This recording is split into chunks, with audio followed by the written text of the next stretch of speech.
Bismillahirrahmanirrahim. Assalamualaikum warahmatullahi wabarakatuh.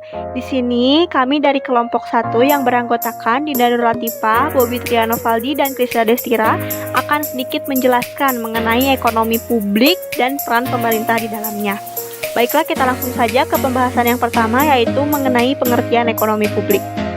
Ilmu ekonomi publik adalah cabang ilmu ekonomi yang menelaah masalah-masalah ekonomi halayak ramai seperti kebijakan subsidi atau pajak, regulasi atau deregulasi, nasionalisasi atau privatisasi, sistem jaminan sosial, ketahanan pangan, kebijakan teknologi, pertahanan dan keamanan, pendidikan, dan juga kesehatan. Menurut Priarsono, ekonomi publik dapat dimaknai sebagai cabang ilmu ekonomi yang menelaah urusan publik, urusan umum, urusan banyak orang, urusan masyarakat, urusan pemerintah, atau juga urusan negara. Yang kedua adalah mengenai pandangan organik masyarakat terhadap pemerintah. Pemerintah menurut pandangan ini adalah untuk memimpin masyarakat yang disebut juga warga negara untuk mencapai tujuan masyarakat itu sendiri secara umum. Dengan demikian, menurut pandangan ini, kepentingan masyarakat pada umumnya lebih diutamakan daripada golongan tertentu saja. Pemerintah dalam hal ini muncul dengan sendirinya dalam masyarakat. Semuanya menjadi bagian dari organisme pemerintah dengan mekanisme alami, maka pemerintah terbentuk dengan sendirinya ketika masyarakat itu juga terbentuk. Dengan demikian, keberadaan pemerintah tidak diciptakan namun muncul dengan sendirinya. Pandangan ini seringkali dijunjung oleh para komunis. Yang ketiga adalah tentang pandangan mekanistik masyarakat terhadap pemerintah. Menurut pandangan ini, pemerintah memang sengaja diciptakan oleh individu-individu tertentu untuk membantu mereka dalam mencapai tujuannya. Munculnya pemerintah memang sengaja diciptakan untuk mendukung golongan tertentu. Pandangan ini diusung oleh para pendukung liberalisme dan biasanya menekankan pada terbatasnya peran pemerintah dalam komunitas masyarakat yang disebut juga warga negara dengan tujuan untuk melindungi hak-hak pribadi.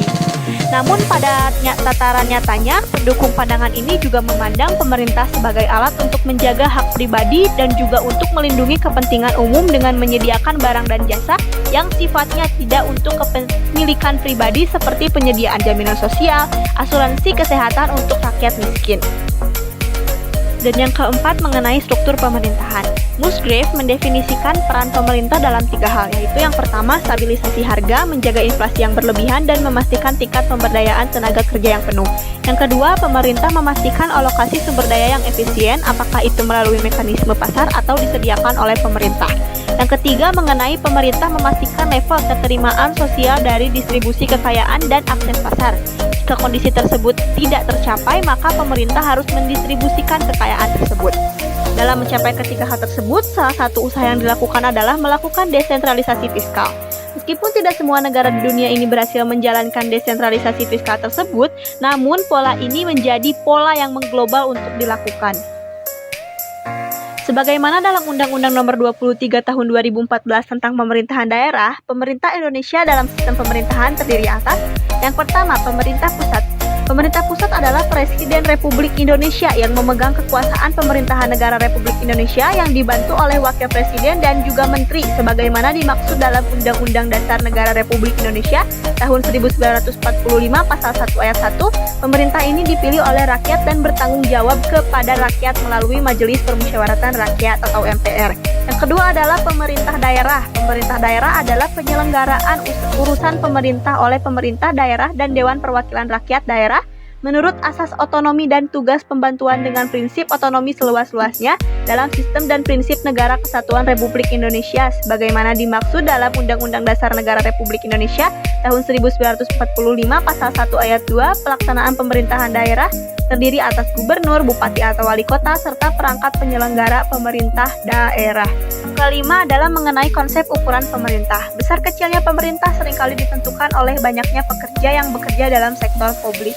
Namun indikator ini seringkali akan menyesatkan. Karena seringkali penggunaan tenaga kerja dalam sektor ini digunakan terlalu besar dibanding kegunaan yang semestinya atau sebaliknya pemerintah yang efisien bisa jadi dilakukan oleh pekerja yang sedikit namun didukung oleh komputerisasi yang sangat baik.